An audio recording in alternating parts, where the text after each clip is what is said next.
és que van d'estrenar sempre penses si farà gràcia o no farà gràcia, no? És a dir, està plantejat perquè és una cadena de gags, no? Després ja depèn de l'humor que té cadascú, si li fa riure una cosa o no li fa riure unes altres, però surt de sa vida plantejat damunt un escenari, no? Per tant, està servit un títol que no desenganarà ningú de desbarats continus un darrere l'altre. I a més és en potenciat. Vull dir que hi ha desbarats fins i tot visuals, no tan sols textuals, sinó també visuals. Hi ha sorpreses, evidentment que hi ha sorpreses, només faltaria, i grosses, a més. No vull dir més, que faré spoiler. Desbarats és un conjunt de peces curtes que Llorenç Villalonga va escriure com un divertiment que llegia una família cada nit de Nadal durant els anys 40. No tenia cap pretensió de que fossin representades ni publicades. Una hora i mitja no hi caben tots els desbarats, ni s'enfilar de gags, vull dir, no han hagut de triar, no?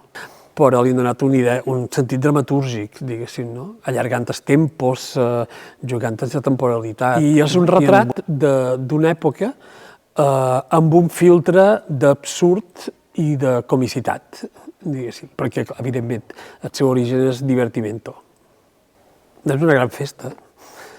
Els actors deien l'altre dia que no sabem si es podria riure, però nosaltres hem fet una escenació de risoteràpia enorme, perquè és veritat que han rigut molt en els assajos. M'ho han passat molt bé.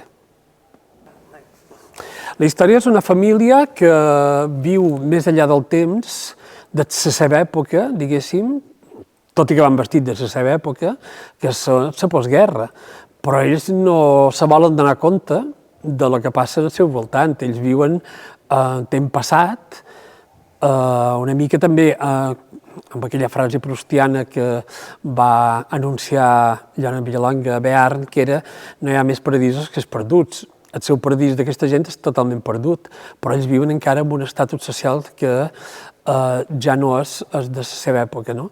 Hi ha un criat que entra i és l'únic que anuncia que per fer un berenar no troben els productes bàsics, però ells amb aquí amb això no hi posen cap problema. A més, les senyores i la protagonista, la marquesa viuda de Pacs, segons a Villalonga, no se dona compte que la casa li cau a trossos. I això és la tragèdia que viuen una mica damunt, però que no la volen veure. Sí, aquesta és una gran producció del principal, és a dir, que ha fet l'esforç per fer aquesta producció amb tant d'actors. Hi ha 13 actors i 4 músics en directe. La marquesa la fa Aina Frau, que és una gran actriu mallorquina que té 80 anys i que s'ha pres una bestialitat de text per fer aquest espectacle. Vull dir que amb això li han d'estar agraïts tots. Que després hi ha Miquel Àngel Torrents i na Caterina Lorda que fan de Minos i Amaranta, Minos és l'alter ego d'en Villalonga, com el seu alter ego mort de dama era d'ell.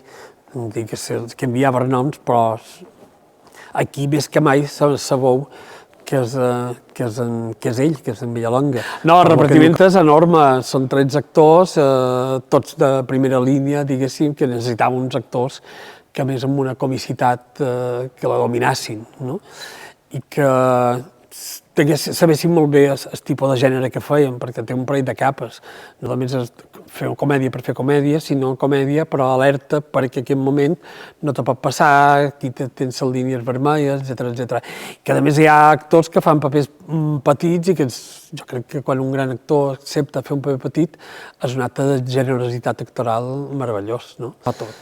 Hi ha una frase que diu en Minos, i no te l'han passada a una vedet que del Moulin Rouge, que en Minos hi tenia devoció, que era Mistinguet, que és la famosa frase que defineix els desbarats, que és els viatges imaginats són millors que els realitzats. Que en l'altra frase de Bearn, que no hi ha més paradisos que els perduts. I aquí ve a demostrar una mica la posada en escena que han fet, que tot és un joc que pot ser que sigui vera, però pot ser que sigui imaginat. Pot ser que són els personatges que juguen dins de casa a viatjar o pot ser que realment sigui una convenció teatral. I llavors s'han jugat a la dualitat expressament, i d'una manera divertida. Villalonga és un personatge molt polèmic i molt contradictori. Era anticatalanista i ha passat a ser per entesa, és un dels millors escriptors de llengua catalana a Mallorca, no? Era absolutament contrari a la llengua catalana i escrivia amb un barbarismes terribles que les sentirem, no els he volgut treure, en absolut, els he volgut remarcar perquè és una decadència lingüística, de patrimoni lingüístic, diguéssim, monumental, no? De vegades a mi me fa mal i tot de sentir els barbarismes que diuen els actors. Alguns actors que tenen problemes per dir-los, perquè no els surt ben dit. Però també marca un retrat d'època de quan la gent va abandonar la seva pròpia llengua per absorbir paraules foranes, diguéssim, no? Mentre criticaven l'arribada de forans, que això és la contradicció també, és a dir, i després criticaven els rics estrangers que feien festes, però se volien ser convidats per ells a les seves festes. No estem massa lluny de lo que passa ara,